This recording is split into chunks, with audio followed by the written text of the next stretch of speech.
کتاب بجنگ آمد، مصنف کرنل محمد خان، باب اول، عشق لفٹینی اور مشکل ہا۔ ہمیں ہٹلر سے ہمیشہ شکایت رہے گی کہ اس نے دوسری جنگ عظیم شروع کرنے سے پہلے ہم سے مشورہ نہ کیا۔ یہ نہیں کہ ہم موصوف کو اس کار خیر سے روکنے کی کوشش کرتے، ہم فقط اعلان جنگ میں 2 مہینے کا التوا چاہتے تاکہ اپنی تعلیم پوری کر لیتے، لیکن ہم بمشکل گرمیوں کی چھٹیاں گزار کر کالج پہنچے ہی تھے کہ آپ نے ہم سے بالا پولینڈ پر چڑھائی کر دی، جس کا بعد میں ہمارے ذاتی پروگرام پر خاصا گہرا اثر پڑا۔ جنوری 1940 میں ہر چند کے پولینڈ اور ہٹلر کے دوسرے ہمسائے جرمن بمباروں اور ٹینکوں کے درمیان ایسی پرسکون زندگی بسر نہیں کر رہے تھے، تاہم باقی دنیا بفضل خدا خیریت سے تھی۔ ہمارے اپنے ملک ہندوستان میں تو انگریز کی برکت سے اس شدت سے امن برپا تھا کہ شیر بکری میں جملہ ہندوستانیوں کے ایک گاڑ پانی پی رہے تھے۔ چنانچہ صلح و آشتی کے اس خوشگوار ماحول میں کسی کو گمان تک نہ تھا کہ عین اس وقت ملک کے ایک گوشے میں ایک اہم جنگی واقعے کی ابتدا ہو رہی ہے، یعنی لاہور میں ایک نوجوان کالج چھوڑ کر جنگ میں کود پڑنے پر تل گیا ہے۔ یہ نوجوان میں ہی تھا، لیکن بھرتی ہونے سے نہ تو ہٹلر کی دل آزاری مقصود تھی، نہ انگریز کی دل جوئی۔ ہمارے مراسم دونوں سے دوستانہ تھے، ہمیں فقط لفٹین بننے کا شوق تھا، اور قدرت اور ہٹلر نے مل کر اس شوق کی تکمیل کا سامان پیدا کر دیا تھا۔ چنانچہ ہم نے فوج میں کمیشن کے لیے درخواست دے دی۔ ان دنوں ابھی وہ مصیبت نازل نہ ہوئی تھی جسے آج کل سلیکشن بورڈ کہتے ہیں۔ انٹرویو تو خیر ان دنوں بھی ہوتے تھے، بلکہ ایک چھوڑ 3 لیکن نہایت شریفانہ قسم کے۔ ایک بزرگ سے جرنیل اور کچھ نیم بزرگ سے بریگیڈیئر اور کرنل بیٹھے ہوتے تھے۔ سامنے کرسی پر امیدوار کو بٹھا دیا جاتا اور پھر اس سے نہایت بے-ضرر سوال پوچھے جاتے۔ آپ کا نام کیا ہے؟ تعلیم کہاں تک ہے؟ فوج میں کوئی رشتہ دار ہے؟ وغیرہ وغیرہ۔ اور ظاہر ہے ان سوالوں کا جواب دیتے ہوئے ہر چند کے کچھ خاندانی اسرار فاش کرنا پڑتے تھے، لیکن دماغ پر ایسا ناگوار بوجھ نہ پڑتا تھا کہ اٹھائے نہ اٹھے۔ بلکہ سچ تو یہ ہے کہ ایک ہلکا پھلکا اور خاصا مفرح قلب سا انٹرویو ہوتا تھا۔ ان دنوں نہ تو امیدوار کی ذہانت کی پیمائش کی جاتی تھی اور نہ ان کے لاشعور کی تلاشی لی جاتی تھی۔ یہ بدعتیں چند سال بعد کی پیداوار ہیں۔ چنانچہ ہمارے 2 انٹرویو جہلم اور پنڈی میں ہوئے اور ہم کامیاب رہے۔ آخری انٹرویو کے لیے حکم ملا کہ فلاں تاریخ شملہ حاضر ہو جاؤ۔ یہ سن کر ہماری خوشی کی انتہا نہ تھی۔ ہمارا خیال تھا کہ آخری انٹرویو میں کامیابی نصیب ہو جائے تو انسان فی الفور لفٹین بن جاتا ہے اور باقاعدہ لفٹینی کرنے لگتا ہے۔ اس بات کا علم نہ تھا کہ آخری انٹرویو اور لفٹینی کے درمیان ٹریننگ کا ایک خاصا مولک وقفہ بھی ہوتا ہے۔ چنانچہ ہم ایک نیم لفٹینی کے عالم میں شملہ روانہ ہوئے، اور جب انٹرویو ہو چکا تو ہمیں محسوس ہوا کہ اب کسی لمحے سالم لفٹین ہوئے۔ کیونکہ انٹرویو تسلی بخش قسم کا ہوا تھا، ہم میں کوئی ایسی بنیادی خامی بھی نہ تھی۔ تعلیم کی شرط میٹرک تھی، اور ہم نے تو میٹرک کے علاوہ کافی فالتو تعلیم بھی حاصل کر رکھی تھی۔ ہمارے خاندان کی فوجی خدمات کی فہرست بے شک ایسی طویل نہ تھی، لیکن ہم نے شجر نسب کو تھوڑا سا کھینچ تان کر اس قدر صوبیدار چچوں اور کپتان چچا زادوں کا احاطہ کر لیا تھا کہ جرنیل صاحب کو مطمئن کرنے کے بعد کچھ بچ بھی گئے تھے۔ پولیس کی طرف سے صفائی کی بھی شرط تھی، تو ہم یوں بھی کبھی امن عامہ میں مخل نہیں ہوئے تھے، لیکن چونکہ پولیس والے بھی آخر انسان ہوتے ہیں، لہذا ہم نے احتیاطاً ان کی انسانیت کا تقاضا بھی پورا کر دیا تھا۔ شملے سے گھر پہنچے تو لفٹینی کے حکم کا بے چینی سے انتظار کرنے لگے۔ ادھر چند اجلت پسند بزرگوں نے ہماری لفٹینی کے اعزاز میں پیشگی دعوتیں دینا شروع کر دیں، جنہیں ہم نے واجبی برخورداری مگر افسرانہ وقار کے ساتھ قبول کرتے رہے۔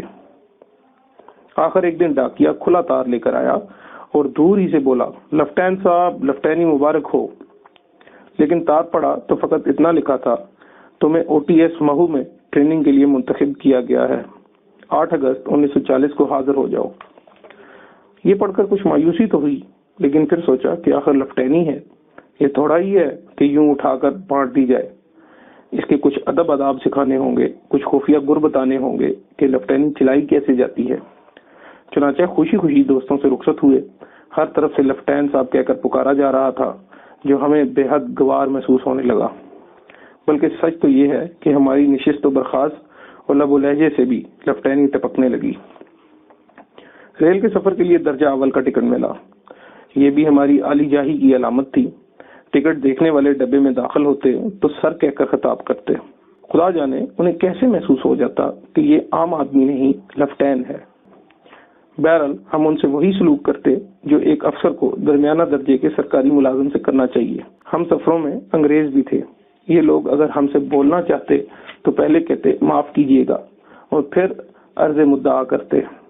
ہمیں نہ صرف اپنی لیفٹینی کا یقین ہو گیا بلکہ اس کی بلندی کا بھی احساس ہونے لگا۔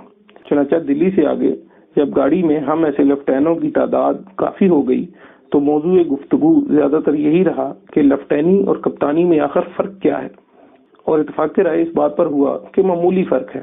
چنانچہ رتلام اور مہو کے درمیان ہمارا مزاج عاشق معلّہ سے کچھ ہی ادھر تھا، بلکہ کئی ایک تو دبی زبان سے یہ بھی پوچھ رہے تھے کہ آخر ان تاریخ دانوں نے نپولین کو کیوں سر چڑھا رکھا ہے۔ آخر مہو کا اسٹیشن آ گیا۔ توقع تھی کہ ہمارے استقبال کے لیے فوج کا دستہ آئے گا، بینڈ ہوگا، موٹریں ہوں گی جن کے ڈرائیور ہمارے لیے دروازے کھولیں گے اور بعد ابا ملاحظہ ہمیں اپنے بنگلوں تک پہنچا دیں گے۔ لیکن دیکھا تو یہاں کا بندوبست کسی قدر مختلف نظر آیا۔ استقبال کے لیے آدمی تو تھے لیکن ان میں ایسی وافر آدمیت نہ تھی۔ گاڑی رکی تو ہمارے ڈبے میں ایک گورا داخل ہوا جس کے بازو پر 3 سفید دھجیاں لگی تھیں۔ آتے ہی بولا، اگر اس ڈبے میں کوئی کیڈٹ ہے تو ابھی مت باہر نکلے۔ ہم بیٹھ تو گئے لیکن اس گورے کی زبان بے حد کھردری لگی۔ علاوہ ازیں کیڈٹ کا لفظ سن کر کچھ تشویش سی ہوئی کہ ہم سے کوئی دھوکہ تو نہیں ہو رہا۔ لیفٹین تو لیفٹین ہوا، یہ کیڈٹ کیا جنس ہے؟ چنانچہ ہمیں ذرا پختہ سا شبہ ہونے لگا کہ ان انگریزوں نے لیفٹینی سے وصل کی کچھ خفیہ شرطیں بھی ٹھہرا رکھی ہیں جن سے ہمیں پہلے آگاہ نہیں کیا گیا۔ جب اسٹیشن دوسرے مسافروں سے خالی ہو گیا تو گورا پھر آیا اور ہم سب کو گاڑی سے باہر نکلنے کا گستاخانہ سا حکم دیا۔ باہر نکلے تو دوسرے ڈبوں میں سے بھی 30-40 ہم جنس حضرات نکلتے دکھائی دیے۔ اسٹیشن پر 3-4 اور گورے بھی موجود تھے۔ ان میں سے ایک جو بظاہر سینئر تھا اچانک چلایا، سب کیڈٹ میرے سامنے قطار میں کھڑے ہو جائیں۔ ہم نے کسی قدر حیرانی سے ایک دوسرے کو دیکھا اور کچھ بے دلی سے قطار بھی بنا لی۔ گورا پھر چیخا، دائیں سے 1 2 3 بولو۔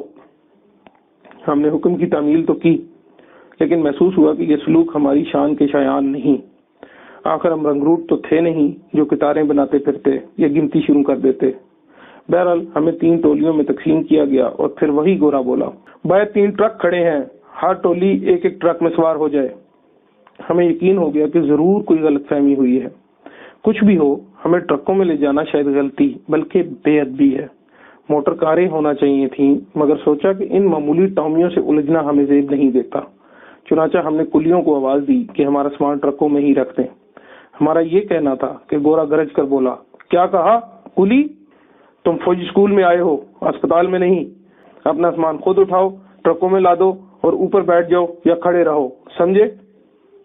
سمجھ تو آ گئی اور ہماری خوش فہمیوں پر کچھ اوس بھی پڑی، لیکن ہم سب نے حت المقدور جلال میں آ کر اس بے ادب ٹامی کو گہرے اور متفقہ غضب سے دیکھا اور کھڑے کھڑے فوجی زندگی کا پہلا فیصلہ کر ڈالا کہ جو ہی لیفٹین ہو گئے اس گستاخ گورے کا کوٹ مارشل کر دیں گے۔ اس دلیرانہ فیصلے پر ہر طرف سے مرحبا کی صدا اٹھی۔ اس وقت ہم کوٹ مارشل کو مارشل لا کا قریبی رشتہ دار سمجھتے تھے اور گورے کے مستقبل کو دل ہی دل میں تباہ کر کے ٹرکوں پر سوار ہو گئے۔ منزل مقصود کی جھلک توقعات سے بہت غیر مشابہ تھی۔ ہماری جائے قیام کے خد و خال بنگلے کی نسبت جیل سے زیادہ ملتے جلتے تھے۔ ایک سنگین بلکہ سنگ دل سی بیرک تھی، تنگ و تاریک اور طویل، جس کے اندر دیواروں کے ساتھ آہنی چرپائیاں پڑی تھیں اور چرپائیوں پر ہمارے ناموں کی تختیاں آویزاں تھیں۔ انہیں دیکھ کر ہمیں جھٹکا سا لگا۔ گورا جیسے ہمارے خوف کو بھانپ گیا اور کڑک کر بولا، یہ تختیاں گلے میں لٹکانے کے لیے نہیں، محض تمہاری نشستوں کے تعین کے لیے ہیں۔ اب اپنی اپنی چرپائیاں ڈھونڈو اور اپنا سامان وہاں اٹھا کر لے جاؤ۔ ساتھ ہی ارشاد ہوا کہ سامان اٹھانے اور چلنے پھرنے میں چستی دکھاؤ اور شور مت کرو۔ ہمیں یہ آخری حکم خاص طور پر ناگوار گزرا۔ ہم نے پرانے فوجیوں سے سن رکھا تھا کہ یہ لیفٹین لوگ ہر وقت گٹ پٹ کرتے رہتے ہیں۔ انہیں زبان بندی کا حکم دینا چھوٹے منہ کی بہت بڑی بدتمیزی ہے۔ ایک حضرت بولے، ان جاہل گوروں کو کیا معلوم کہ ایک لیفٹین کرنے پر آئے تو کیا کچھ کر سکتا ہے۔ لیکن کچھ سوچنے کے بعد ہمیں یہی مناسب معلوم ہوا کہ کورٹ مارشل تک باوقار خاموشی اختیار کرنا ہی ترین مصلحت ہے۔ شام ہوئی تو کھانے کے لیے میس میں گئے۔ یہ پہلی جگہ تھی جہاں سے لیفٹینی کے اثار نمایاں تھے۔ ہم سب ایک افسرانہ ٹھاٹ سے ڈرائنگ روم میں صوفوں پر بیٹھ گئے۔ مؤدب اور باوردی بہروں نے ہماری خواہش کے مطابق مشروبات پیش کیے۔ اس خوشگوار ماحول میں ہم نے اسٹیشن اور بیرک کے ان ناخوشگوار واقعات کو بھلا دیا جو ان گھٹیا خاندان کے گوروں سے سرزد ہوئے تھے، اور ایک سرور کے عالم میں باہم گٹ بٹ کرنے لگے۔ اتنے میں دو خوش لباس انگریز داخل ہوئے۔ یہ بھی فوجی وردیاں پہنے ہوئے تھے، لیکن ان کے بازوؤں پر 3 دھجیاں نہ تھیں، بلکہ کندھوں پر پیتل کے 3 چمکتے ستارے تھے۔ یہ افسر تھے اور وہ سارجنٹ۔ ان کی وضاحت، بات چیت اور طور طریقوں میں شائستگی اور وقار تھا۔ انہیں دیکھا تو فخر سے محسوس ہوا کہ اصولاً ہم اور یہ افسر ایک ہی لڑی کے موتی ہیں۔ آج نہیں تو کل ہمارے کندھوں پر بھی وہی جگمگ کرتے ستارے ابھرنے والے تھے۔ تھوڑی دیر کے بعد ساتھ کے کمرے میں کھانے کے لیے گئے۔ انگریزی کھانے اور دیسی کھانے کے انداز میں تقریباً وہی فرق ہے جو انگریزی اور اردو بولنے میں ہے۔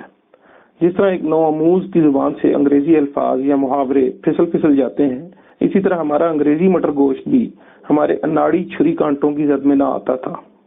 ادھر ہاتھوں سے کھانا خلاف شان تھا، لیکن برضا و رغبت فاقہ کرنا بھی ناممکن تھا۔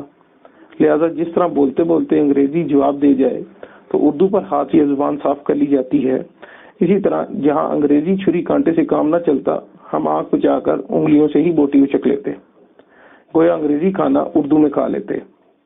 بعض حضرات ایسے بھی تھے جو لفٹینی کے احترام میں اوزاروں کی وساطت کے بغیر کوئی چیز حلق سے اتارتے ہی نہ تھے۔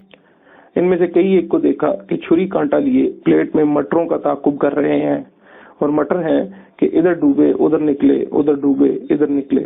کیسا مختصر پیشتر اس کے کہ ان مومن مٹروں کو کوئی گزند پہنچتا بہرے پلیٹیں اٹھا کر چل دیے، اور لیفٹیننٹ صاحبان اپنا سموہ اور چھری کانٹا لے کر رہ گئے۔ بعض اوقات یہ بھی معلوم نہ ہوتا کہ بہرا جو کچھ سامنے رکھ کیا ہے اس کے ساتھ سلوک کیا کرنا ہے، چنانچہ کانی آنکھ سے ان انگریزوں کو دیکھتے اور پیچھے ان اماموں کے چمچے اور کانٹے اٹھا کر رکوع و سجود میں جاتے۔ کھانا ختم ہوا تو اینٹی روم میں آئے اور کافی کا دور چلا، لیکن تھوڑی دیر بعد دونوں انگریز کپتان اٹھ کھڑے ہوئے اور یہ خوشگوار مجلس برخاست ہو گئی۔ یوں محسوس ہوا جیسے در چشم زدن صحبت یار آخر شد۔ وہاں سے اٹھ کر بیرک میں واپس آئے تو وہی بد زبان گورا پہلے سے موجود تھا۔ سب کو مخاطب کر کے کہنے لگا، کل صبح 700 بجے پی ٹی کے میدان میں حاضر ہونا ہے، لباس بنیان، نیکر اور ربڑ کے جوتے۔ اتنا کہہ کر کڑکڑاتا ہوا چل دیا، گویا یہ گورا باز نہیں آ رہا تھا، وہی حرکتیں کرتا تھا جو لفٹینی کے منافی تھیں۔ کسی نے پوچھا، ارے یار یہ 700 بجے کس بلا کا نام ہے؟ ایک صاحب بولے، بے معنی بات ہے، گورا انگریزی غلط بولتا ہے۔ ایک فوجی کیڈٹ نے آہستہ سے کہہ دیا، اس کی معنی ہے صبح 7 بجے۔ دن بھر کے تھکے تھے، صبح تیار ہوتے ہوتے ہم میں سے کئی ایک پی ٹی کے لیے 7 بجے سے 1-2 منٹ بعد پہنچے۔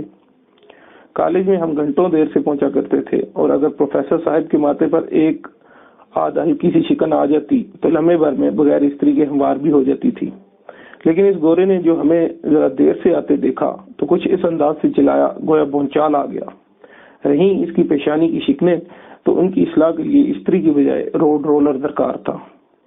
معلوم ہوا کہ گورا محض پھٹ ہی نہیں گیا، کچھ بول بھی رہا ہے، لیکن اس کی انگریزی اس انگریزی سے بہت مختلف تھی جو ہم نے کتابوں میں پڑھی تھی۔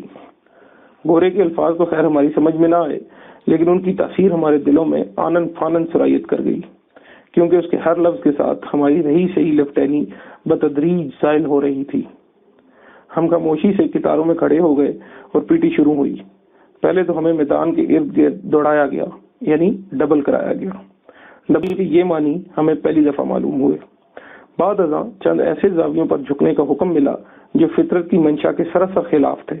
کوئی آدھ پون گھنٹے کی پی ٹی کے بعد ہم تسخیر فطرت میں تو کسی قدر کامیاب ہو گئے، لیکن ہماری اپنی ترکیب عناصر میں خاصا خلل آ گیا۔ آخر پی ٹی ختم ہوئی اور حکم ہوا کہ ناشتے کے بعد پھر یہیں حاضر ہونا ہے، اور وقت 9:30 بجے کا ہے۔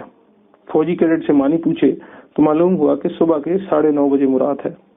ساتھ ہی یہ عقدہ بھی کھلا کہ یہ گورا کمپنی سارجنٹ میجر ہے، جس کی نافرمانی ایک کیڈٹ کی عاقبت کے لیے سخت مضر ثابت ہوتی ہے۔ ناشتے کے بعد جب میدان میں پہنچے تو سارجنٹ میجر کو غیر حاضر پایا۔ گھڑی دیکھی تو معلوم ہوا کہ وہ غیر حاضر نہیں، ہم ہی وقت سے پہلے پہنچ گئے ہیں۔ گویا فوجی ضبط کی پہلی خوراک ہی اس قدر زود اثر نکلی۔ صحیح وقت پر سارجنٹ میجر نمودار ہوا تو اپنی فتح پر ذرا مسکرایا، لیکن فوراً منجمد ہو گیا اور ہمیں حکم دیا کہ کوارٹر ماسٹر سٹور میں جا کر اپنے اپنے سائز کے بوٹ لے آؤ۔ بوٹ دیکھے تو محسوس ہوا ہمیں پہننے کو وہ چیز دی جا رہی ہے جو گینڈوں کے پاؤں کے لیے زیادہ موزوں ہے، اور جب پہن کر 2-4 قدم چلنے کی کوشش کی تو یوں لگا جیسے نانگا پربت گھسیٹ رہے ہیں۔ فوجی کیڈٹ نے آہستہ سے کہہ دیا کہ ان بوٹوں کے ساتھ تو ڈبل بھی کرنا پڑے گا۔ یہ سنا تو تمام سلسلہ قراقرم سر پر آ پڑا۔ 2-3 دن خاکی کپڑوں کی تیاری میں صرف ہو گئے اور ٹریننگ کے سلسلے میں فقط پیٹی ہوئی، لیکن جب خاکی یونیفارم تیار ہو گئی اور ہم نے بوٹ پٹی پہننا سیکھ لیا تو باقاعدہ ڈرل شروع ہوئی۔ ڈرل کے آغاز سے پہلے کپتان صاحب نے ہماری ٹرن آؤٹ یعنی یونیفارم وغیرہ کا معائنہ کیا، اور معائنہ کیا کیا، ہمیں خردبین کے نیچے رکھ دیا۔ وہ ایپ بھی ڈھونڈ نکالے جو درمیانی قابلیت کا فرشتہ بھی نہ دیکھ پاتا، یا دیکھ بھی لیتا تو نظر انداز کر دیتا۔ ہم نے ڈرل میں شرکت سے پہلے فوجی کیڈٹ کو بوٹ، پٹی، نمبر، بٹن، پیٹی، فلیش وغیرہ دکھا لی تھی، لیکن کمپنی کمانڈر صاحب نے ہمیں دیکھتے ہی جیسے پہچان لیا اور فرمایا، کیڈٹ نمبر 15 کالر پر ایک سفید ذرہ، انکریکٹلی ڈریسڈ، سزا 3 ایکسٹرا ڈرل۔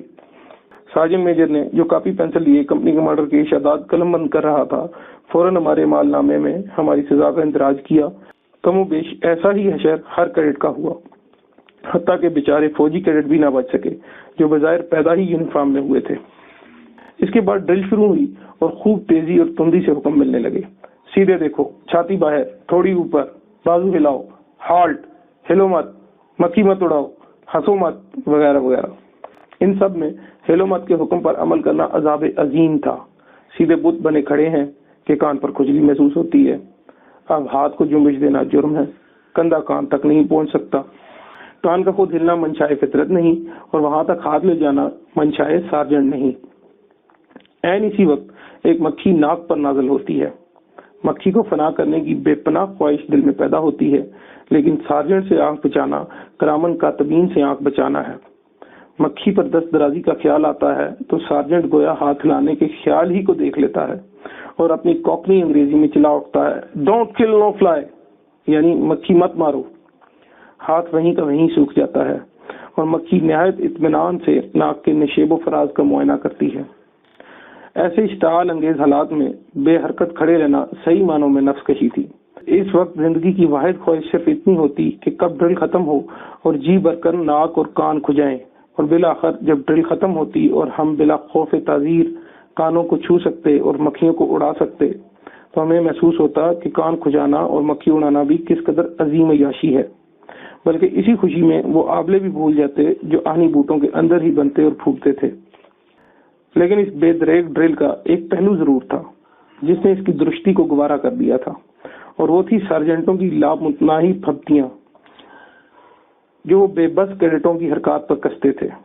سارجنٹوں نے نسل بعد نسل اس موضوع پر ایک بسیط و دلپذیر لٹریچر چھوڑا ہے جو اپنی تابکاری کی وجہ سے زیور طبع سے تو شاید کبھی راستہ نہ ہوگا، لیکن اس ادب عالیہ کے تلف ہونے کا بھی ایسا خطرہ نہیں، کیونکہ یہ شہ پارے بے شمار سپاہیوں کے توانا سینوں میں محفوظ ہیں۔ ایک دن ڈرل کرتے ہوئے میرے ساتھ کے کیڈٹ نے پھرتی سے 2-3 غلطیاں کر دی۔ تیسری غلطی پر سارجنٹ کا رنگ پہلے لال، پھر پیلا اور پھر نیلا ہوا۔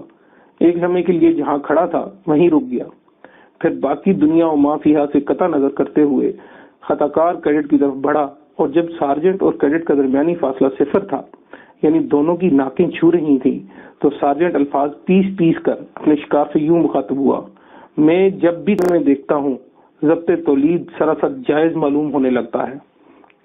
ہنسی کے بے پناہ ریلے سے ہمارے منہ کھلنے ہی والے تھے کہ سارجنٹ کے منہ سے ہنسو مت کا ایٹمی دھماکہ برآمد ہوا۔ ہم نے دانت تو بھینچ لیے، لیکن ہماری اندرونی کیفیت وہ ٹائر ہی سمجھ سکتا تھا جس کے پھٹنے میں تھوڑی سی مزید ہوا کی ضرورت ہو۔ بدقسمتی سے ہم میں سے ایک کیڈٹ ضبط نہ کر سکا اور بے اختیار کھکلانے لگا۔ یہ سارجنٹ کے لیے دوسرا چیلنج تھا۔ اب کے ذرا بلند آواز سے مجھے ان سے مخاطب ہوا اور اسی پرانے مضمون کو نئے جامے میں پیش کیا، ذرا آپ ہی بتائیں کہ آپ نے پیدائش کی زحمت کیوں گوارا کی؟ کیڈٹ ذرا کھسیانہ ہو کر نیچے دیکھنے لگا تو سارجنٹ گرجا، اوپر دیکھو، زمین کا معائنہ بھنگی صبح سویرے کر چکا ہے۔ کیڈٹ سارجنٹ کی یورش سے لڑکھڑایا اور اضطراب میں آسمان کی طرف دیکھنے لگا۔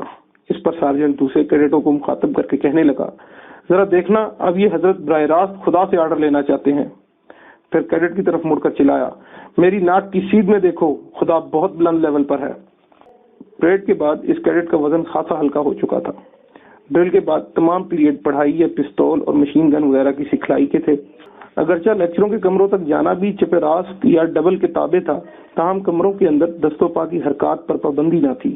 مثلا مکھی یا مچھر سے تحفظ ہمارے بس کی بات تھی۔ ان کی ناجائز پرواز پر ہم حسب ضرورت ہاتھ پاؤں ہلا سکتے تھے، اور فقط اتنی سی آزادی سے زندگی میں کیف باقی تھا۔ رات کو ڈنر پر گئے تو ذکر اس موضوع پر نہ تھا کہ ہماری لیفٹینی کس مرحلے پر ہے، بلکہ یہ کہ ڈرل میں کبھی ناغہ بھی ہوتا ہے یا نہیں۔ فوجی کیڈٹ کے اس انکشاف پر کہ اتوار کو مکمل چھٹی ہوتی ہے، بے اختیار اس کا منہ چومنے کو جی چاہا۔ جبین نیاز میں تشکر کے سجدے تڑپنے لگے، اور اللہ تعالیٰ کی بے کرار نعمتوں میں سے اتوار کی تعطیل کا خصوصیت سے احساس ہونے لگا۔ اتوار کا انتظار ہم سے زیادہ کسی نے نہ کیا ہوگا۔ اب ہماری تمام تر دعائیں چھٹیوں اور بارش کے لیے وقف ہو گئیں، اور لیفٹینی کی عنایت کے لیے ہم نے اللہ تعالیٰ کو کبھی مزید زحمت نہ دی۔ الغرض لیفٹینی کا وہ حسین و جمیل قصر جسے ہم نے تصورات کے مقلم سے بنایا اور سجایا تھا، پہلے ہی روز منہدم ہو گیا، اور یہ ابھی ابتدا تھی۔ جو کچھ آگے ہوا اس کی روداد طویل بھی ہے اور جانگسل بھی۔ مختصر یہ کہ پہلی ڈرل میں پاؤں فگار ہوئے تھے، چند روز میں رائفل ملی تو سلوپ کرتے کرتے ہاتھ بھی خونچکاں ہو گئے۔ رائفل پر سنگین کا اضافہ ہوا اور مصنوعی دشمن کو مارنے کی مشق کرائی جانے لگی تو تقریباً خودکشی ہو کر رہ گئی۔ میلوں بے آب و دانا مگر با پٹھو مارچ کیا، حتیٰ کہ ان کافر بوٹوں کے دل بھی موم ہو گئے، لیکن کسی سارجنٹ کو رکت نہ ہوئی۔ مسلسل کھدائی سے عرض محو کا سینہ شک ہو گیا، لیکن کمپنی کمانڈر کا دل نہ پگھلا۔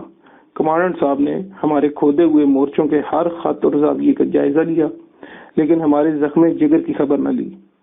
نیمچ روڈ کے چپے چپے پر ہم نے رنجور قدموں کے نقوش چھوڑے، ہیما کی پہاڑی کے ہر سنگریزے پر ہم نے آبلے پھوڑے۔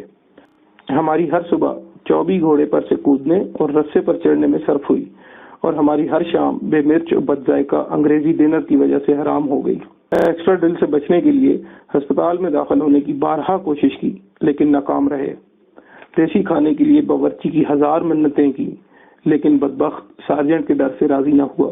جی چاہتا کہ اگر سارجنٹ کو نہیں تو کم از کم باورچی ہی قتل کر ڈالیں، لیکن اگر اس کی ہمت بھی ہوتی تو فرصت کہاں تھی۔ اور آخر ایک روز فرصت ملی تو معلوم ہوا کہ لیفٹین ہو گئے ہیں، لیکن یہ لیفٹینی ہم پر دوسرے جمعے ہی نازل نہیں ہو گئی تھی، بلکہ اس کی پیدائش کے لیے ہمیں بیچاری نرگس کی طرح پورے 9 مہینے اپنی بے نوری پر رونا پڑا۔ چنانچہ ہم ذاتی تجربے کی بنا پر کہہ سکتے ہیں کہ بڑی مشکل سے ہوتا ہے چمن میں دیدہ ور پیدا۔ شکریہ۔